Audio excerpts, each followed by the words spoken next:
NanoDecop es un proyecto que pusimos en marcha desde Smart Vitamins, que es una spin-off de la Universidad de Santiago, que cofundamos María José Alonso, 3 de sus colaboradores científicos y yo mismo, para desarrollar terapias innovadoras para enfermedades autoinmunes, con la propia Universidad de Santiago y el Instituto de Investigación Sanitaria de Santiago de Compostela.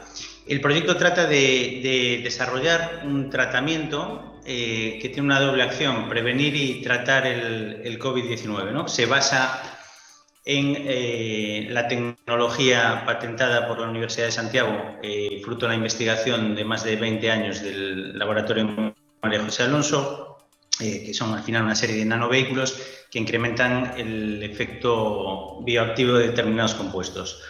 Vamos a tratar de desarrollar en este tiempo toda la preclínica regulatoria. Vamos a contar con la ayuda, además, del jefe del laboratorio de coronavirus del Centro Nacional de Biotecnología, Luis Enjuanes, y también del grupo de Santiago González, un grupo de inmunología de un instituto de investigación de Bellinzona, en Suiza, que lleva tiempo trabajando con modelos COVID.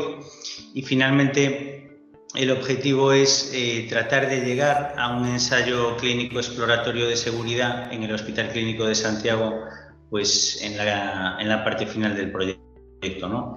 Este desarrollo pues se administrará previsiblemente por vía intranasal, lo cual creemos que va a cortar el camino regulatorio, y además consiste en o incluye en esos nanovehículos una serie de principios activos ya conocidos, fármacos que ya están en el mercado, ¿no? Por estas dos razones somos moderadamente optimistas en poder llegar al objetivo.